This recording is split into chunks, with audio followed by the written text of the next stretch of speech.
Talvez até antes, pá. Que agora o que falta é a parte de conexidade. Essencialmente, o grande teorema que a gente vai provar é esse aqui, tipo.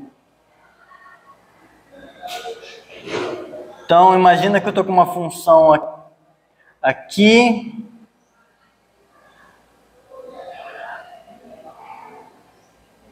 Imagina que eu sei isso aqui. Aí eu falo para vocês, traçam o gráfico de uma função contínua que começa aqui e acaba aqui. Vai ter que passar em algum momento por essa retinha que eu passei no meio, né? Isso aqui é o teorema do valor intermediário. Isso aqui é o TVI. O TVI diz que, essencialmente, se f de I em R é contínua e é intervalo,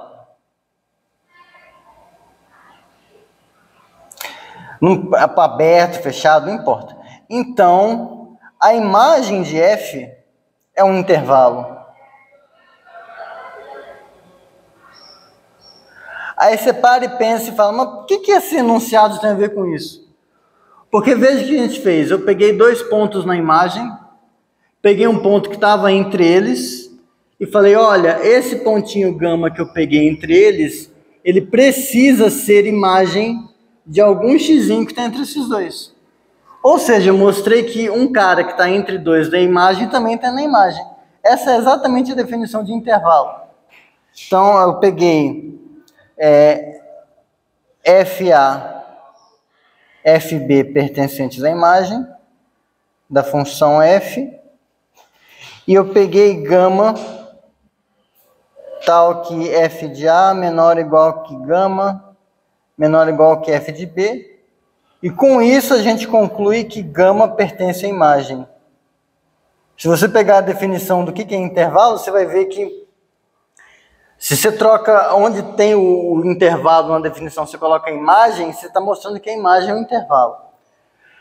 O problema é que provar esse teorema usando esse tipo de terminologia, aqui usando o que é a definição de intervalo, essas coisas, primeiro ia dar trabalho, ia ser uma demonstração, ia ser um resultado que a gente ia provar que ia servir só para isso aqui.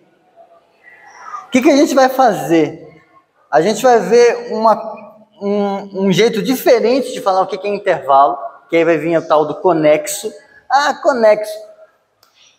Aí, na reta real, ser conexo é a mesma coisa que ser intervalo, e você vai ter uma prova muito mais fácil para isso. Essa é a vantagem 1.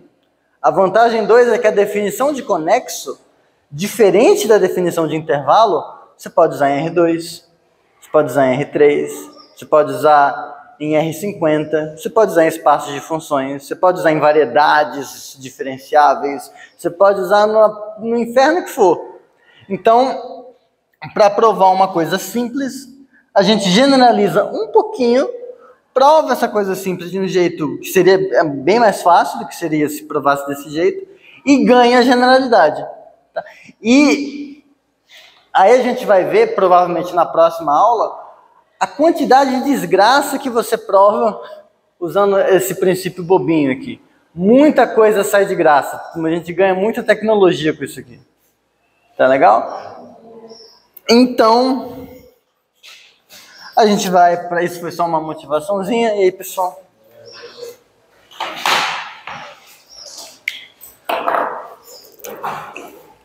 Então, no texto, nas notas de aula, isso é a seção 2.2.0, e a gente vai para que é a parte que fala de conexidade. Então, definição. Deixa eu colocar aqui página. Aqui está a página 199. Pode ter mudado um pouquinho da versão que vocês têm, mas a seção tá certa ainda. Então, um subconjunto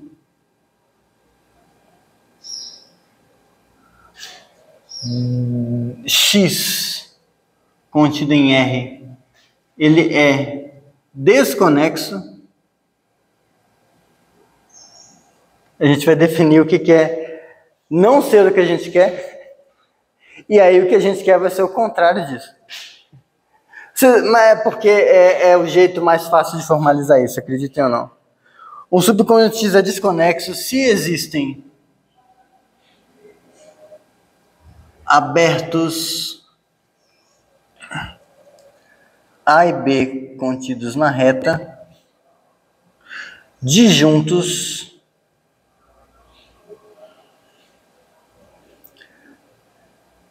tais que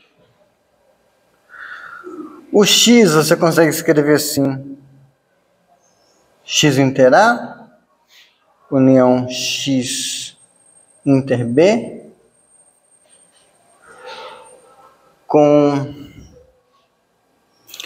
X inter A, diferente de vazio, e X inter B, diferente de vazio. Já vou fazer um desenho explicando, só aqui dizer que se vocês pegarem livros tipo Elon, por exemplo, esse tipo de coisa aqui a gente costuma chamar de cisão. A gente costuma chamar essa decomposição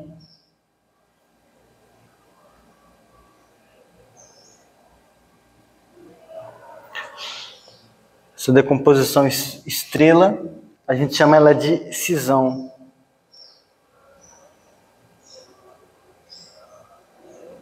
Cisão é um corte, cindiu, cortou no meio, um negócio assim. Cisão é isso.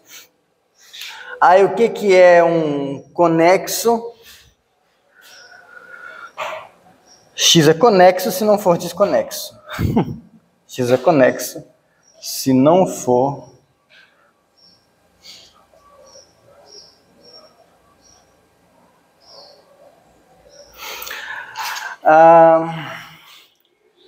eu vou dar exemplos de espaços que são desconexos, porque talvez o teorema mais difícil que a gente vai provar na aula hoje é mostrar que na reta ser conexo é a mesma coisa que ser intervalo.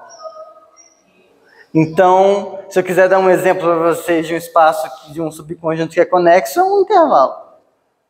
Se eu quiser dar um exemplo de uma coisa que não é conexa, é só dar um exemplo de uma coisa que não é intervalo. Mas como a gente ainda não sabe, só para entender um pouco esse desenho, essa definição, a ideia do desconexo é mais ou menos assim. Aqui em azul está a reta real. Aí eu vou fazer um conjunto X assim, por exemplo. Esse desenho tem o quê? 3 pedaços. A ideia de um espaço ser conexo é que o espaço, em algum sentido, ele tem um pedaço só. Então, se para eu desenhar a coisa eu tenho mais de um pedaço, é porque essa coisa é desconexa. Então aqui, veja, para mostrar que é desconexo, eu tenho que encontrar 2 abertos que não se interceptam e que quando eu faço o X, eu consigo escrever ele como sendo o X interceptado com um dos abertos unido com o X interceptado com o outro. Então aqui, se eu pegar esse aqui,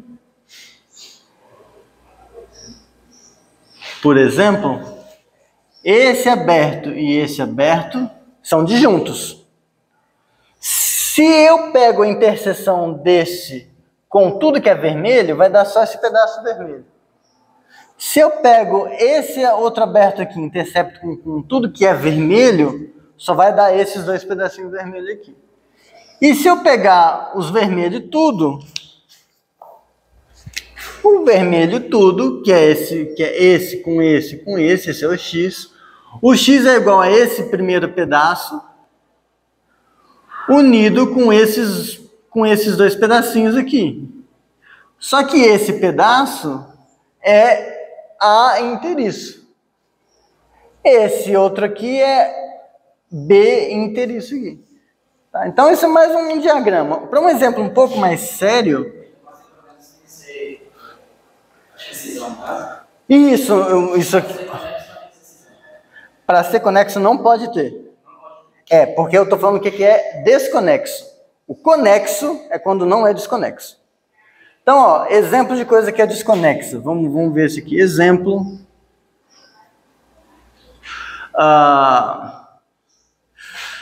X igual a Q é desconexo.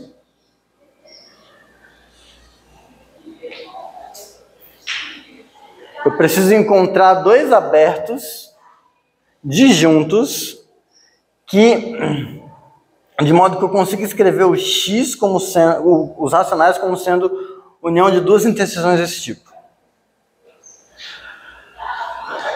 Palpites? Vou fazer o desenho aqui. Reta real. Vou salpicar os racionais aqui.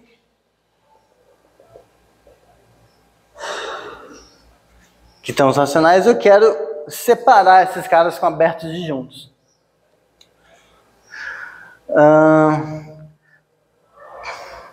Primeira coisa que a gente pode pensar, às vezes, é pegar um aberto assim, ó.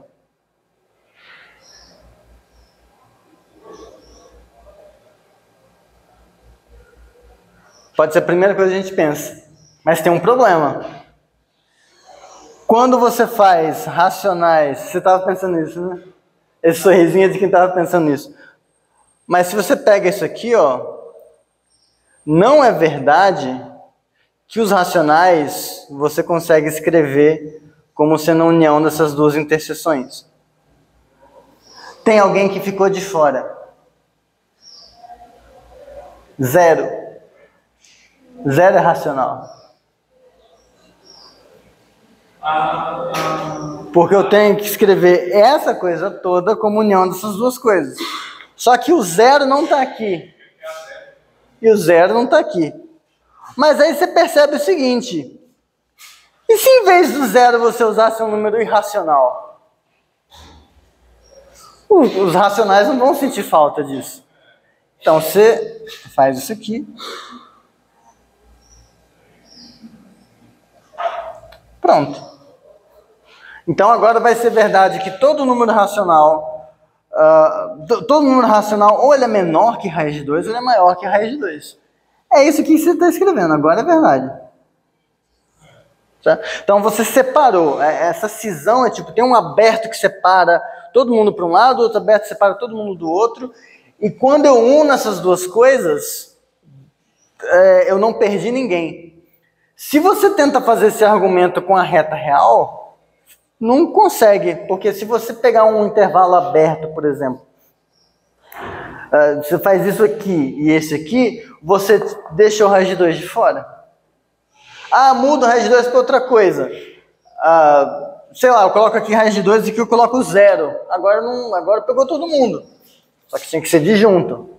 Não tem como você separar a reta, porque ela é um intervalo. A gente vai ver isso. Então, de modo geral, qualquer coisa que vocês pegarem que não for intervalo, você vai conseguir fazer uma cisãozinha assim que dá certo para mostrar que ele é desconexo. E é isso que a gente vai provar.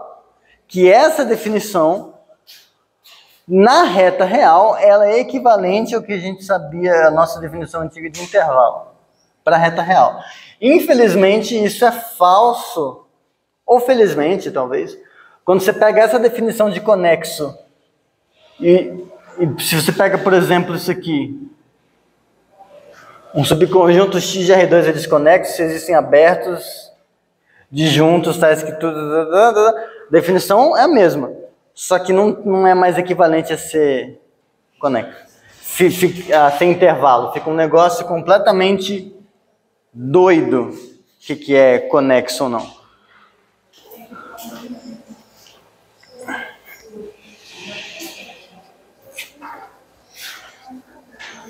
Mas aí isso é problema do Renan do futuro do ano que vem. Não é problema de vocês agora. Então vamos lá, teorema.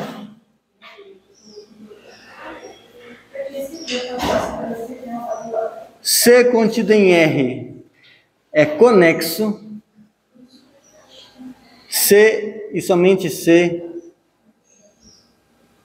C é intervalo. Lembrando aqui que a definição de intervalo, eu quero dizer que vale isso aqui, né? Para todo x, y e z que eu pego na reta, se x e z pertencem a C e x é menor ou igual que y, que é menor ou igual que z, então disso eu consigo concluir que o y pertence a C. Intervalo é essa coisa de dar dos dois caras no conjunto, se tem alguém no meio, esse cara do meio também está lá dentro. Intervalo é isso. Então, a prova não é das provas mais fáceis, mas é uma prova que é bom para a gente praticar algumas coisas. Tipo, não é o tipo de prova que, sei lá, vai cair numa prova, uma avaliação para fazer isso. Não, mas é bom saber. Tipo, cria caráter a gente enfrentar esse tipo de coisa. Então, a direção realmente difícil é mostrar que se é conexo, então é intervalo. Espera, deixa eu olhar aqui. É que, como é por absurdo, às vezes eu fico... Qual direção que eu estou fazendo? Isso. Não, o conexo implica intervalo, é fácil, porque se não é intervalo, então não é conexo, é muito tranquilo. Vamos lá. Vamos para o lado fácil, então. A ida... a ida é ok, ó. A gente vai mostrar que conexo implica intervalo. Jeito prático de fazer isso, contrapositiva. Supõe que não é intervalo, então não é conexo. Então, pela contrapositiva,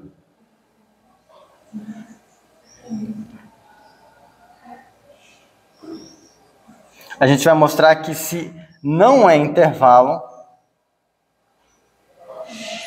implica desconexo. Tudo bem? Bom, mas aí tem um subconjunto na reta que a gente pega e aí fala assim, eu peguei um subconjunto que não é um intervalo, porque eu estou negando isso aqui. Então não é verdade que para quaisquer x, y, z que eu pego, essa implicação ocorre. Então, para eu negar que é intervalo, então, se I não é intervalo, é porque existem x e z pertencentes a I e y tal que x é menor que y e é menor que z e y não pertence a I. Não ser intervalo é isso. Eu estou falando que eu fiz o conjunto e tem pelo menos um buraco no meio. Não é intervalo. Então tem que ter um cara aqui, tem que ter um cara aqui, tem que ter alguém entre eles, tal que esse alguém entre eles não está no conjunto que eu peguei. Não é intervalo. Tudo bem?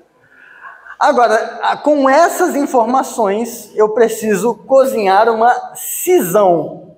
Eu preciso cozinhar dois abertos disjuntos, tá? Acho que o meu I seja a união desses abertos interceptados com esse conjunto.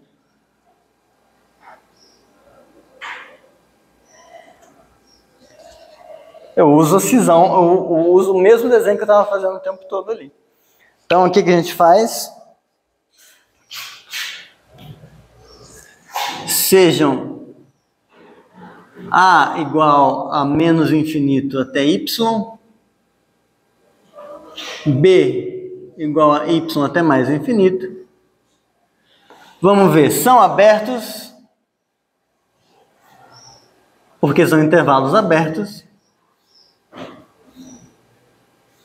são disjuntos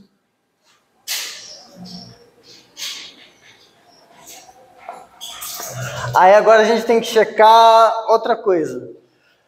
A interseção de ambos com o nosso I é não vazia? Tipo, é verdade que I inter A é diferente de vazio?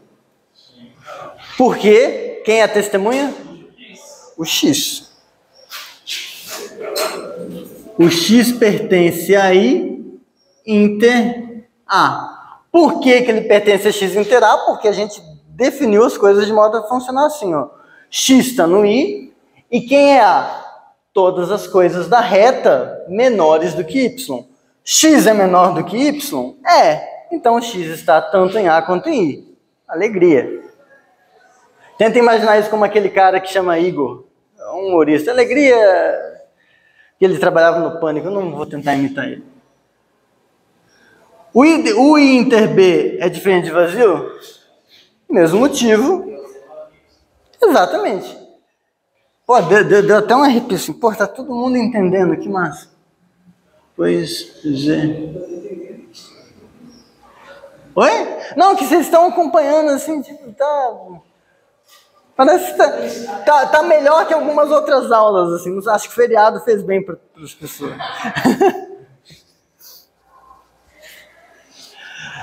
Então, falta agora só a gente ver que o I é realmente igual a I inter A, união I inter B. Mas esse é tranquilo, né? Tipo, essa inclusão é ok. Se alguém está aqui, então está no I, porque em particular está no I. Se alguém está aqui, então está no I. Então, certamente esse que está aqui. A questão é por que um cara do I tem que estar ou aqui ou aqui. Essa inclusão segue porque se você pega um W pertencente a I qualquer, por tricotomia da reta real, quaisquer dois caras na reta são comparáveis, você tem ou W menor ou igual que Y, ou Y menor ou igual que W, a princípio. Só que você já sabe que o igual não pode acontecer em nenhum caso, porque o Y não está em I e o W está. Então, isso aqui é W menor que Y, ou W igual a Y, esse aqui é Y menor que W, ou W igual a Y. E a gente já sabe que isso aqui não pode acontecer, por conta disso aqui. Isso, junto com isso, impede que W seja igual a Y. Não pode. Sobrou esses dois. Se caiu nesse, é porque o W que você pegou pertence a A também, mas então o carinha que você começou pegando aqui, você mostrou que está aqui. Ou o W que você pegou está no B, porque ele é maior que o Y, e portanto ele está aqui. Que bonitinho, né? A volta é horrível. Não é tão horrível, a volta só é um pouco enrugada. A volta... Cadê o... Ah, tá ali. A volta é uma das poucas ocasiões no curso que, se vocês forem comparar com outros cursos de análise na reta, eu usei bem poucas vezes supremo e ínfimo. Eu usei bem pouco, comparado com outros cursos. Essa é uma das vezes que não vai dar para evitar. Ou se tem como evitar, eu não sei como. A volta, então a gente quer mostrar aqui, vou até fazer de vermelho sangue, né? É intervalo, implica conexo. A gente vai fazer por absurdo. Faremos por absurdo, supondo que C contido em R é um intervalo desconexo.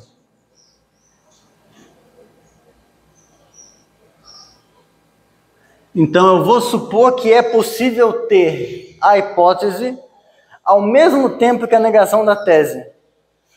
E aí a gente vai chegar num absurdo muito, muito louco. Para isso, eu preciso, só para facilitar a escrita, eu vou só destacar um exercício que está no texto, que é o 2.42. Eu coloquei 2 estrelas, mas ele é só uma coisa de reescrever os negócios. Um subconjunto da reta é desconexo. Eu até faço ele com vocês aqui, mais ou menos. C e somente C. Existe um desgraçadinho A contido em X, aberto em X, tal que o A é não vazio, o X menos A é não vazio, e o X menos A é aberto em X.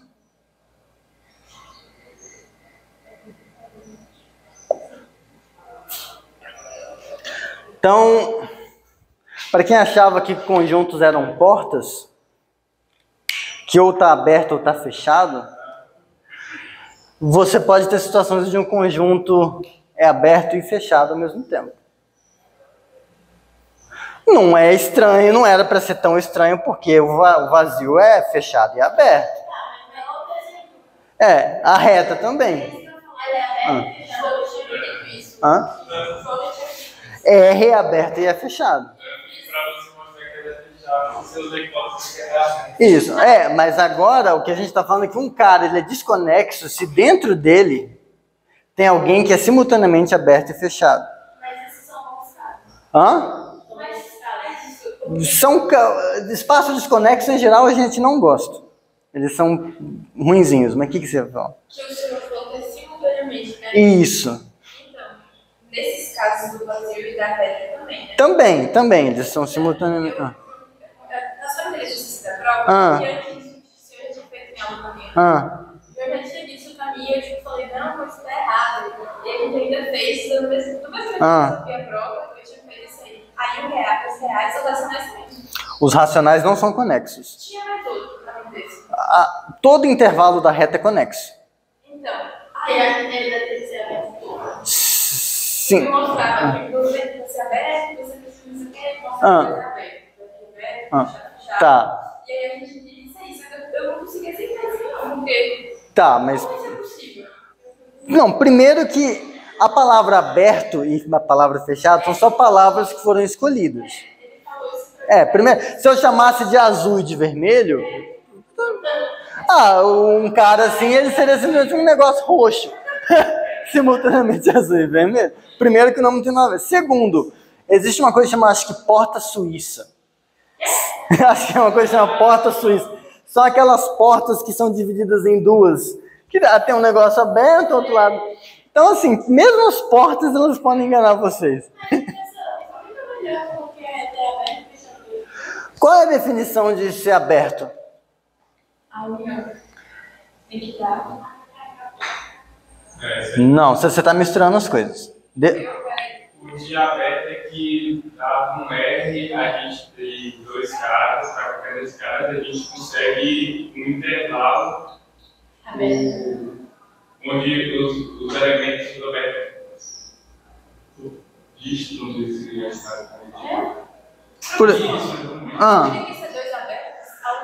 Você está confundindo com a definição de topologia. Uma coisa é propriedades dos abertos, uma coisa é A e B aberto, implica que a interseção é aberto. Isso eu não estou dizendo para você qual é a definição de aberto, eu estou dizendo como que os abertos se comportam como um todo. Uma coisa é falar como que a torcida do Palmeiras vai fazer isso. Agora, descreva um palmeirense. É um problema completamente diferente. Esse daí é como se fosse torcida. Isso! Eu estou descrevendo como que é o comportamento da torcida como um todo. Exatamente. Exatamente.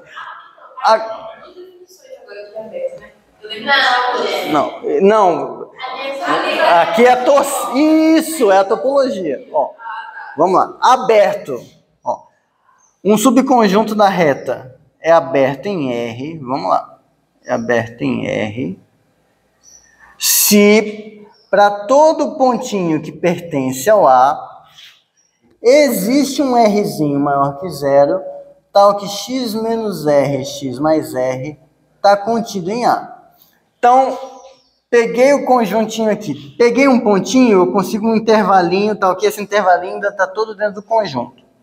Se o seu conjunto for uma coisa assim, por exemplo, intervalo fechado num ponto, aberto em outro, ferrou, porque esse ponto pertence ao conjunto, mas um intervalinho centrado nele ia ter gente para fora, então esse cara não pode ser aberto.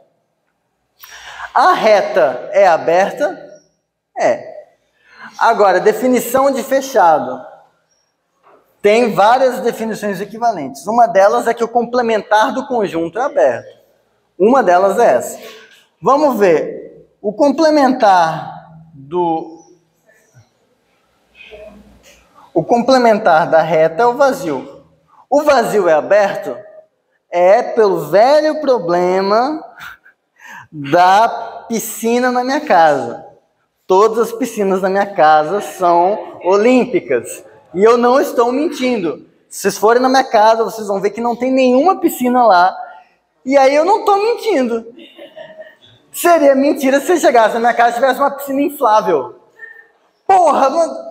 Pois é, eu menti. Não, mas nem piscina inflável tem. Não, mas é aquela mentira do bem. A mentira do bem, Mas tem uma outra definição de fechado, que talvez vocês prefiram porque não mexe com complementar, é essa. F contido em R é fechado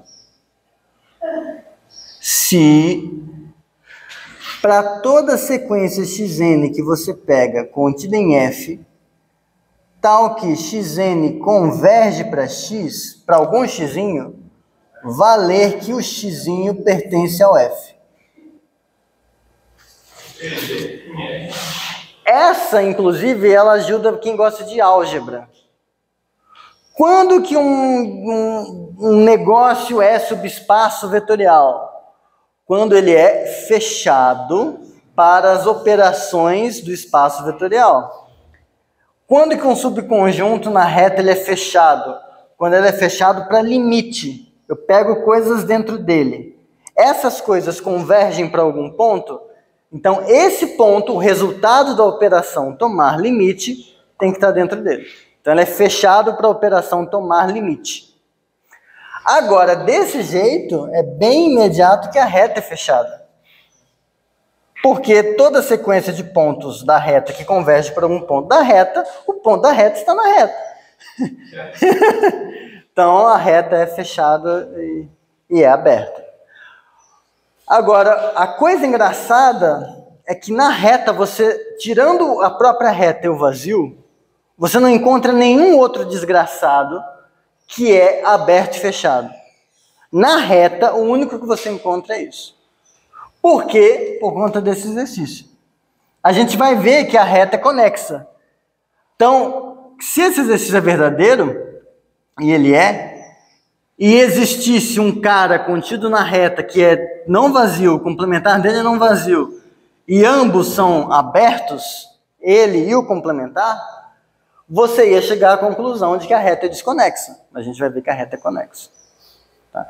Então, por que a gente nunca encontra exemplos bonitinhos na reta? Porque não tem. Porque não tem como ter. Mas veja que esse exercício... Eu posso pagar esse negócio azul aqui? Acho que... Não? Too late. Esse exercício, vamos provar ele fingindo que o subconjunto em questão são os racionais.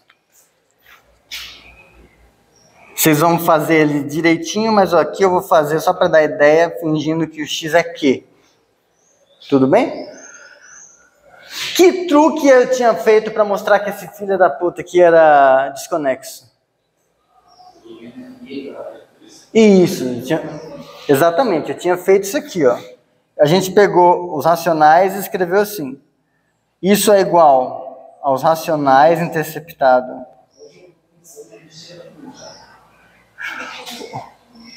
O Ismael está on fire hoje.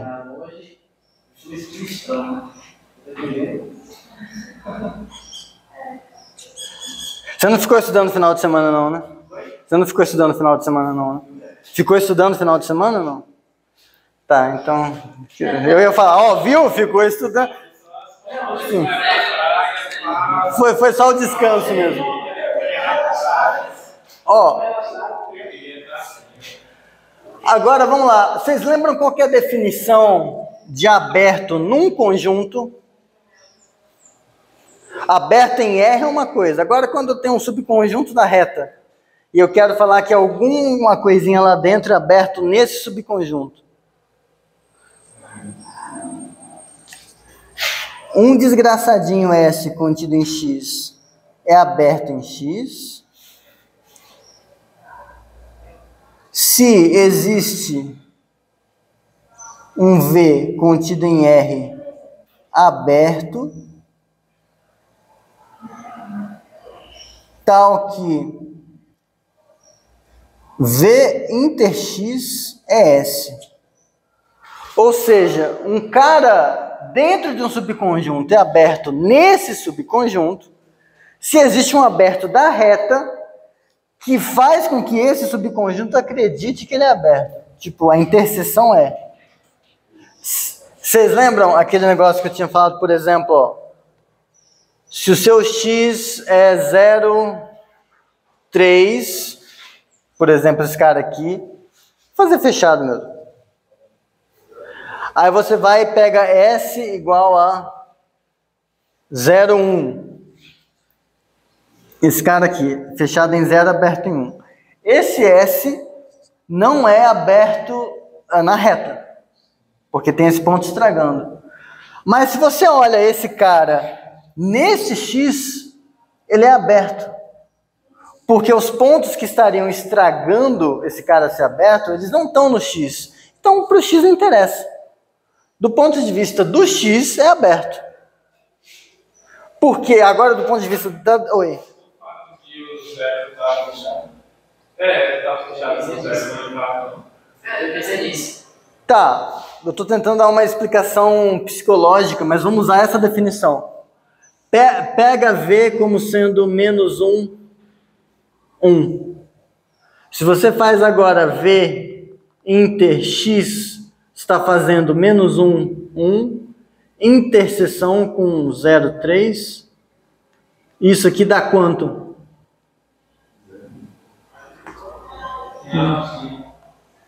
Dá isso aqui. Então, o que acontece é, do ponto de vista do...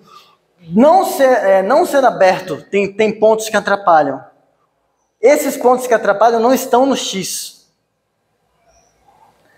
Ah, mas o zero atrapalha... O zero atrapalha o cara ser aberto na reta. Não, ele não atrapalha... Não é ele que atrapalha ser aberto na reta. São os pontos que estão nos intervalos que contém ele que atrapalham. Que todos tem uns pontos que ficam caindo para trás do zero. Esses pontos que caem para trás do zero não estão aqui. Tá? Essa é a explicação intuitiva. Mas a definição, você dá uma engordadinha, intercepta com o conjunto, dá o conjunto que você tinha. Então, pronto, tá aberto. Beleza. Sabendo disso, vocês concordam que isso aqui é aberto em quê?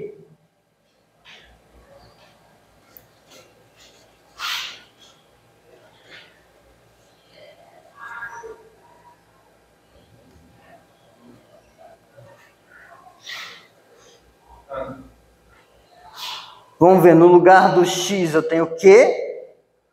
No lugar do... Isso aqui é o meu... Esse aqui está fazendo o meu papel do S. E aí eu estou aqui com o Xão, que é o quê? Interceptado com o aberto de fora da reta. Isso é aberto em quê? Sim, porque ele tem exatamente o formato, ó. O espaço em questão, que é o Q, interceptado com o aberto de fora. Então, isso aqui é aberto. Agora, em Q, pega todo mundo dos racionais que não está aqui. Está onde, então, se não está aqui? Está aqui. Então, se você chamar esse rapaz aqui... O S. Oi? Esse está fazendo o papel do X, esse está fazendo o papel do S, esse está fazendo o papel do V. Tudo bem? Então, agora, beleza. Quem é o complementar do S nos racionais? É isso aqui. Então, se eu pegar agora isso aqui, eu posso escrever como sendo Q menos S, perdão. Todo mundo dos racionais que não está no S, está aqui. Mas isso aqui não tem essencialmente o mesmo formato que isso? Então isso aqui é aberto.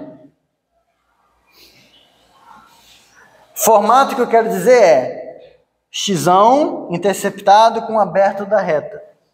Então, nesse sentido, se esse aqui era aberto porque tinha esse formato, xão interceptado com aberto da reta. Esse aqui é xão interceptado com aberto da reta. Portanto, é aberto.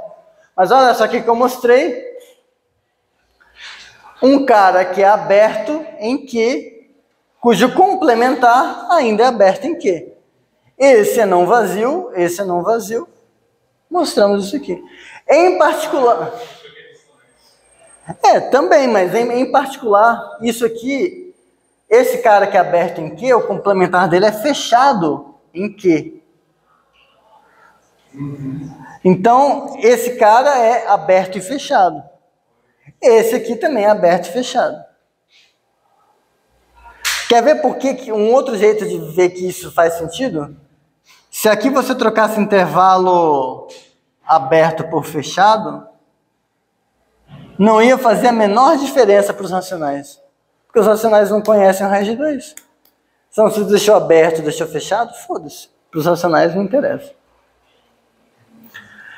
Então, quando um cara é desconexo, eu posso dizer que dentro dele há um aberto, mas é aberto dentro dele, então seguindo essa definição aqui, tal que esse cara tem o complementar não vazio e ainda aberto no espaço. Ah, espaço desconexo é estranho. Pois é estranho. Mas isso em particular não é tão horrível. Mas vamos lá.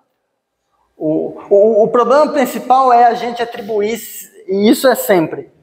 A gente tem uma palavra, tipo em grupos, tem lá, um grupo é normal, sei lá, o grupo é simples, quando não tem subgrupos triviais, alguma coisa assim. Você vai estudar grupo simples. Porra, que matéria difícil! É só uma palavra que inventaram, velho. Tipo, o cara é fechado, a gente vai imaginar como uma caixinha fechada. O cara é aberto, vai imaginar como uma caixinha aberta. Não, a culpa é nossa de misturar significado do dicionário com aqui. Então, tem uma definição precisa, usa a definição. Quer ver uma coisa que pode acontecer muito de problema? Ó? Isso aqui. 0 é ponto interior de 0,1. Se você não lembra que existe uma definição do que é ponto interior, você vai falar o quê? Ponto interior, esse cara eu escrevo como? Vai fazer assim, ó, você vai pensar assim, é o 0, aí depois é o 0.001, é não sei o que, eu estou escrevendo aqui o intervalo. Olha só, o 0 apareceu no interior do conjunto, então ele pertence. Está errado. Ponto interior tem uma definição do que é ser ponto interior, que não é simplesmente pertencer. Então, tem que tomar cuidado com as definições, tá? Em particular, esse cara não é ponto interior. Mas vamos lá, então. Sabe quando que eu acho que ela é pouco repetitiva? Porque quando eu penso em algo compacto, eu penso algo bem concentrado, assim, e tal. Você pode pensar, claro. Eu penso em Ford Ka. Ó, me patrocina aí. Sei lá, pensa em um bloco de metal, tá ligado? Fechado, claro. Pode ser. Mas vamos lá. Então, a gente vai fazer por absurdo, supondo que C é intervalo desconexo. Então, pelo exercício,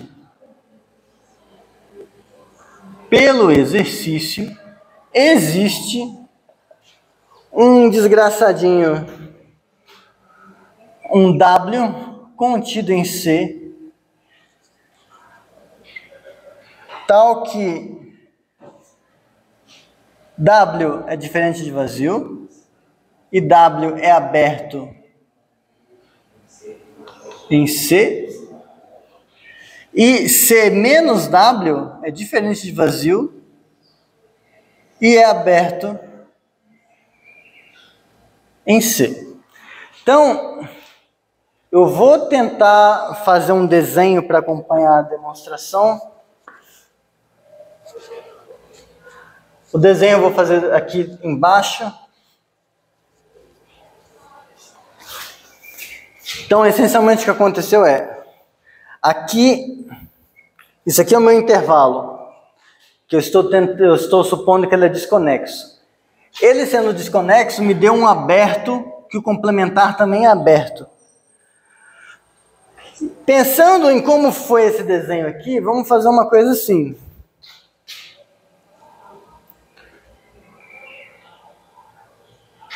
W, todo mundo que está aqui para trás. Complementar do W, todo mundo que está... Opa, C menos W. Todo mundo que está para frente. Tá bom? Então, por enquanto a gente tem isso. Ambos abertos. Agora, como são não vazios...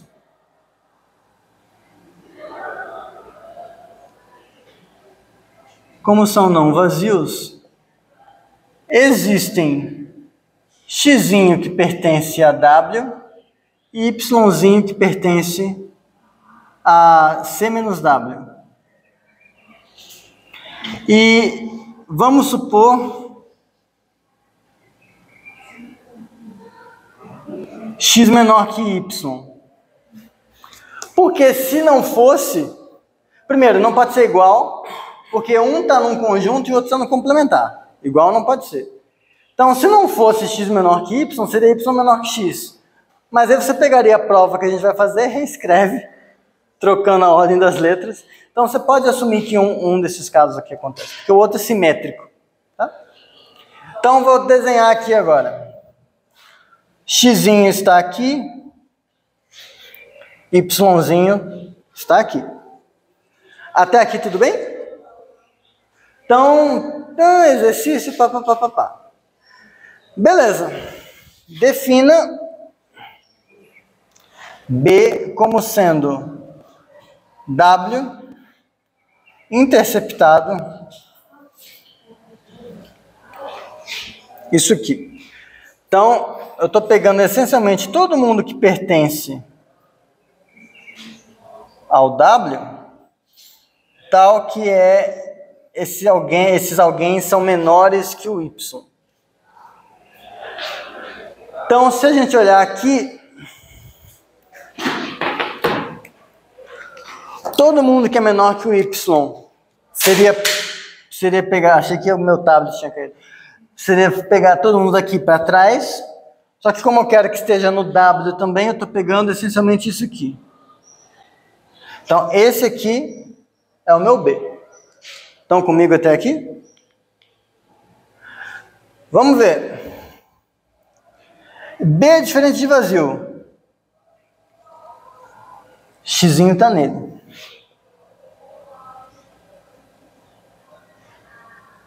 Agora, B é limitado superiormente.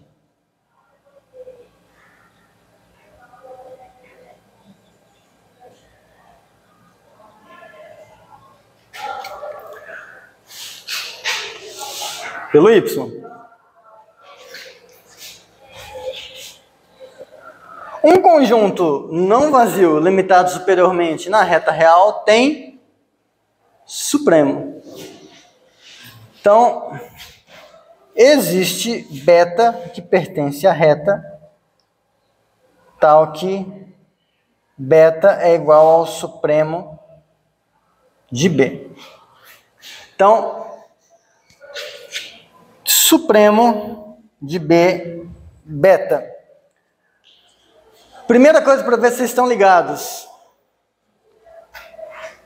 Beta pertence a C. Por quê?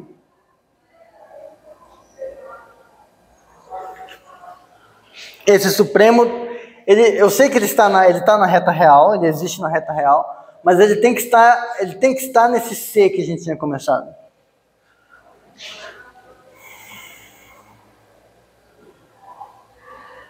C é o quê, por hipótese?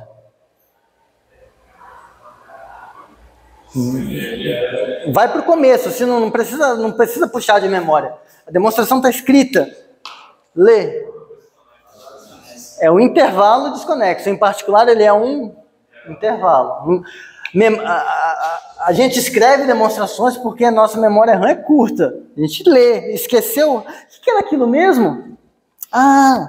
Então, C é intervalo. Agora, X está onde? Xzinho a gente pegou em W, que está contido em C. Y, a gente pegou no complementar do W em C, mas ainda assim está em C. Então, X e Y estão em C. Porque beta tem que pertencer a C porque é sem intervalo. Veja que a gente tem X menor ou igual que beta, pois X pertence a B. E beta é limitante superior. Então, o beta tem que ser maior ou igual que o X. Agora, o Y é um dos limitantes superiores do B. E o beta é o menor deles. Então, beta tem que ser menor ou igual que Y. Beta menor ou igual que Y, pois Y limita B superiormente. Então, beta está em C. Agora, aí que vem a sacanagem. Beta estando em C, ele tem duas opções. Ele caiu desse lado ou ele caiu desse lado? A gente vai ver que nenhum. E aí é o absurdo. A gente vai ver que não pode acontecer do B pertencer a W e nem pode acontecer do beta não pertencer a W. Mas ele tinha que pertencer a esse ou a esse. Tá? Então, há dois casos.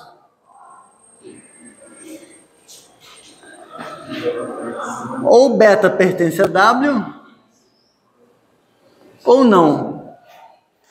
Nas notas de aula tem os dois casos feitos direitinho. Vou fazer só um deles.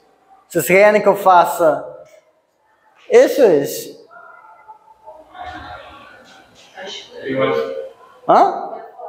Eu ia falar quando ele está em W. Por que ele não pode? Suponha que ele está em W e vê que não está. Pode ser, pessoal? O outro é parecidíssimo. Então, vamos supor, se beta pertence a W, meio-dia e 30? Fudeu, tchau.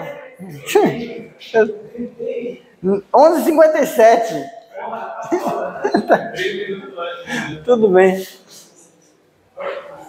É por culpa da minha maquiagem, né? Eu sei. Mas tá. Essa piada foi muito imprópria. Quem entendeu, entendeu. Quem não entendeu, foi.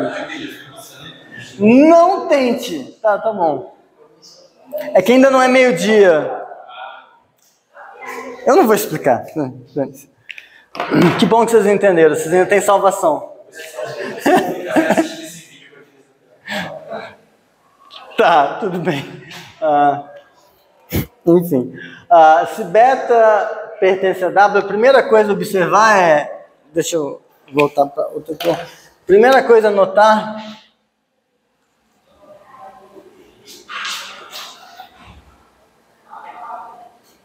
é que o beta tem que ser menor que o Y. Se o beta está desse lado, eu estou dizendo que ele está do lado do W, ele pertence ao W. Então ele tem que ser estritamente menor que o Y. Eu já sei que ele é menor ou igual. Como o beta está no W e o Y está no complementar, eles têm que ser diferentes. Então, saiu disso. Agora, se eu garanto agora que existe um espacinho entre os dois, note que se você pegar um Czinho que pertence a beta, pertence a esse intervalo entre beta e Y, então esse Czinho, em particular, ele vai pertencer a Czão. Só para lembrar que aqui eu estou usando de novo que o Czão é intervalo. Beta no intervalo, Y no intervalo. Sempre que eu pegar um pontinho aqui dentro, isso vai acontecer. Só para lembrar, não escolhi nenhum Czinho ainda. Agora o que a gente vai fazer é usar o fato de que W é aberto. A gente não usou isso ainda.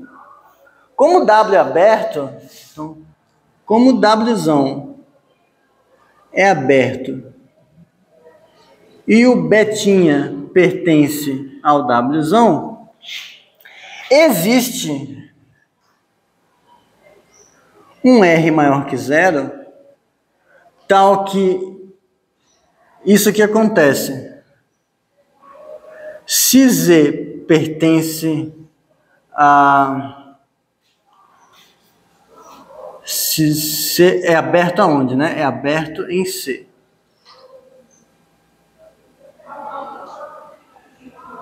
Se Zzinho pertence a C e a distância entre Z e beta é menor que R, então esse Zzinho pertence a W. O que eu estou fazendo? Eu estou usando essencialmente o fato de que, como é aberto, então esse beta não podia estar aqui exatamente na casquinha, ele tinha que estar um pouquinho para cá. E aí, como é um aberto, existe um intervalinho que eu consigo colocar em torno do beta, tal que todo mundo dentro desse intervalinho que estiver no C está dentro do W. Estou só usando a definição de aberto. Tudo bem? Mesmo? Então tá. Agora, se a gente se escolhermos um Czinho pertencente a esse intervalo, tal que a distância entre beta e Czinho é menor que R,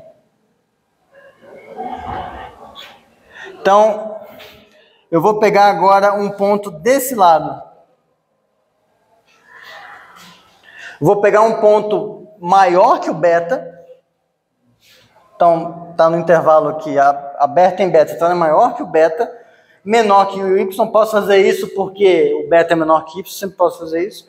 Só que eu vou pegar esse ponto de tal forma que a distância entre o beta e o C é menor que o R. Porque se eu fizer isso, o Czinho vai pertencer aonde? Ao W, por conta do que eu escrevi aqui em cima. Sempre que eu pego um ponto do intervalão que a distância até o beta é menor que R, esse ponto está no W. Em particular, se eu pegar um pontinho desse lado aqui, esse Czinho, que está numa distância menor que o R, eu consigo garantir que esse ponto ainda está desse lado. É isso que eu estou fazendo, estou usando isso aqui. Mas aí fodeu. Porque, veja, ó, fodeu. Aí vocês vão em seminário de SIC e escrevem essas merdas que eu falo aqui. Não pode! Não pode ficar falando xingar essas coisas. Você tem que já ser professor para poder tacar o foda-se. Xingar. Não, é curioso, né? Xingar não é xingamento. Inglês não é inglês, é português. A palavra é inglês. Enfim, tá. Foi uma...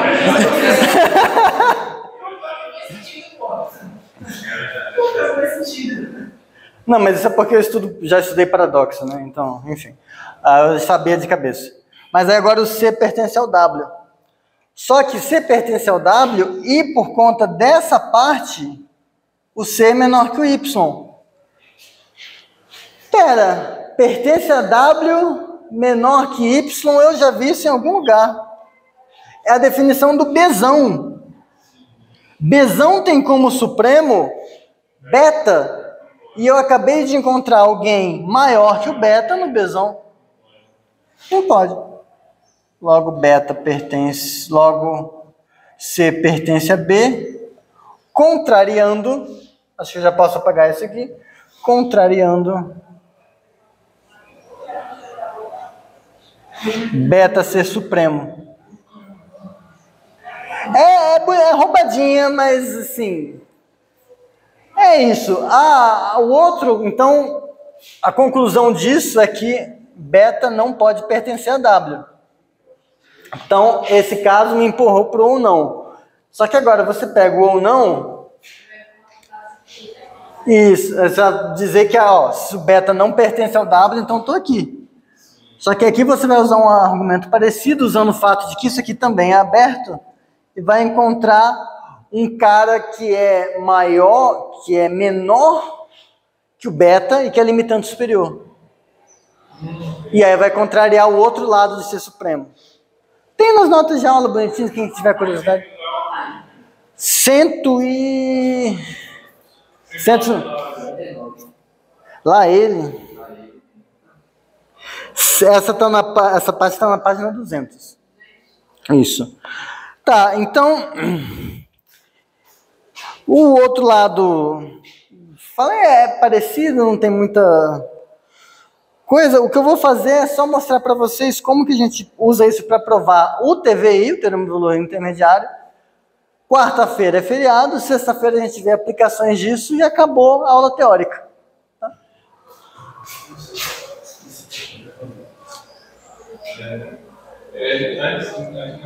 Oi.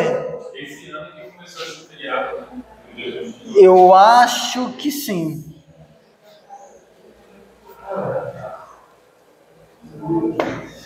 E eu lembro que eu não gostava de uma pergunta que eu estava na escola, que era o mês feriado. Só tinha 3 tempos.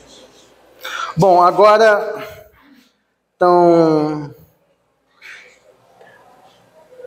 Aqui acabou a demonstração. Lembrando que não acabou de verdade, tem um pedaço que está nas notas de aula, mas vocês vão olhar lá. E aí, com isso, a gente prova o teorema do valor intermediário, que era aquele do desenho que eu fiz no começo da aula.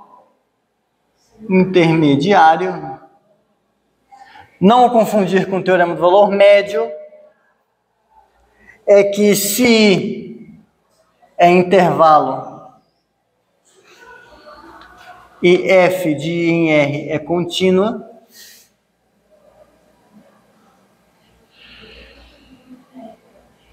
então a imagem da função é um intervalo.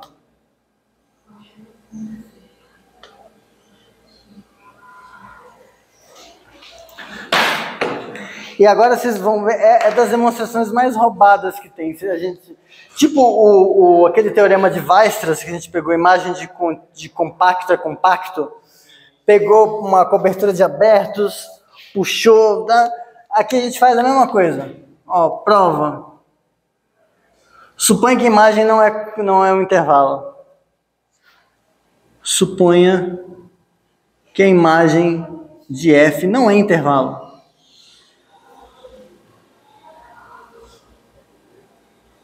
Pelo teorema, significa que ela não é conexa.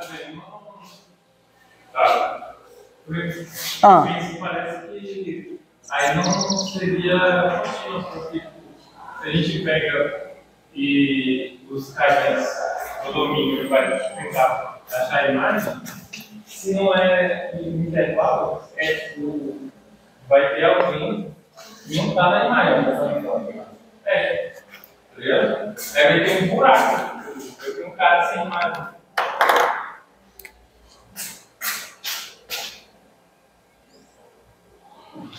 Isso aqui não é um intervalo.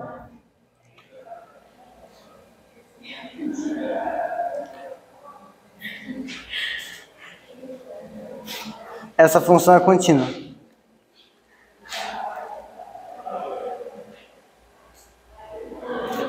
O domínio da função é A união B. Certo? A imagem dessa função vai dar esse pedaço unido com esse pedaço. Mas essa função é contínua. Ah, mas esse salto aqui? Esse salto não é domínio da função. Não tem problema nenhum. O problema seria se aqui dentro ela desse um salto. Mas aqui a função está simplesmente ignorando isso. Ela é contínua no seu domínio. Tipo aquela que tem o exemplo se não está definido no zero, mas ele é contínua. Você pode estender. Se o exemplo tivesse uma função dessa, tipo, eu não sei, acho que falando alguma coisa, mas eu lembro que era uma função contínua, que tinha as linhas. Sim. Chegava no zero, era perto de zero e continuava. Tá. Pode pensar nisso de fato, ok. Pode, tudo bem. Mas então, supor que a imagem da função não é intervalo, a princípio nada tem a ver com a continuidade dela, tipo ali. Mas veja que eu só consegui fazer isso porque o domínio não é intervalo. Que é o que vai acontecer aqui. Suponha que a imagem da função não é intervalo. Pelo teorema, significa que a imagem da função não é conexa. Pelo exercício, se não é conexa, logo, pelo exercício, quero 242, existe um A contido na imagem de F, aberto, não vazio, tal que a imagem de F, se você pegar isso aqui e fizer menos A, ainda é aberto, não vazio na imagem.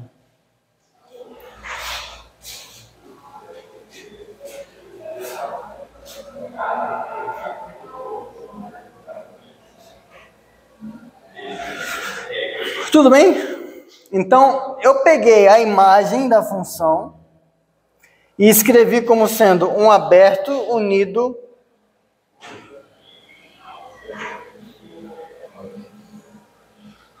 o complementar desse aberto, eu estou falando que isso aqui... Então, esse é aberto na imagem e isso aqui é aberto na imagem. Então, eu estou essencialmente nessa situação. Estou supondo que a imagem, ela tem uma cisão. Puxa para a imagem. Se você puxar para a imagem, função contínua para a imagem aberta, F-1 de A é aberto em I. Se eu puxar para a imagem desse aberto, dá um aberto aqui dentro. Note que se você fizer a pré-imagem, eu vou chamar isso aqui de B para não ter que escrever isso aqui toda hora. A pré-imagem do B é aberta em I. Porque B é aberto na imagem e pré-imagem de aberto é aberto. A pré-imagem do A é diferente do vazio, porque esse cara é diferente do vazio. A pré-imagem do B é diferente do vazio, porque o B é diferente do vazio. Isso aqui é disjunto. A pré-imagem do A e pré-imagem do B é disjunto. Por fim, Se você fizer a pré-imagem de A interceptado com pré-imagem de B, exatamente, você chegou nesse desenho. Se a imagem é desconexa, você força o domínio a ser também. Você obriga que ele seja. Isso aqui é vazio, pois se você tivesse Zzinho pertencente a ambos, você teria... Para pertencer para a imagem do A é porque o f de Z pertence a A. Para pertencer para a imagem do B é porque f de Z pertence a B. F de Z igual a f de Z, eu teria que... essas duas coisas implicariam que A inter B é diferente de vazio. Só que é impossível, porque o B é o complementar do A na imagem. Não tem como. Então, se a imagem não é um intervalo... Então, o domínio não é conexo, mas se o domínio não é conexo, então o domínio também não é um intervalo. Porque conexo e intervalo é a mesma coisa. Que foi o que a gente provou.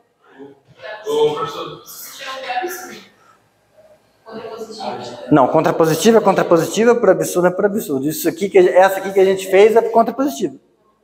Isso, a gente supôs que não é esse e chegou que não é esse. Isso, exato. É que a gente estava perguntando do outro, aí eu fiquei confuso. Mas... contrapositiva. Eu não poderia iniciar, tipo, por exemplo, ali no FZ, iniciar B, isso aí já é uma... Não, porque é contrapositiva. Porque, bom, se a gente pensar FZ pertence a B, mas B é justamente complementar de A, e FZ pertence a A. Então, como é que isso funciona? É que você está se apegando à hipótese. Você está tentando transformar a contrapositiva numa demonstração por absurdo. Tudo bem, muita gente faz isso. Supus que o I era intervalo. Fiz a prova. Cheguei que o I não é intervalo. E você vai e fala, como o I era intervalo, absurdo. Se quiser, tudo bem. Ninguém nunca perdeu o braço por causa disso. Porque a foice não era minha. Mas como você não usou em nenhum momento, no fundo foi uma contrapositiva. Mas tudo bem se preferir pensar para absurdo, tudo bem. Tá? É isso. Aplicações a gente vê na aula de sexta-feira. Só uma dúvida. Alguém aqui não sabe o que é autovalor? Autovetor, vocês não viram isso ainda, né, maioria? Eu acho que sim. Tá. Tá. Eu acho que é na aula de hoje. Tá. Não, tudo bem. Não,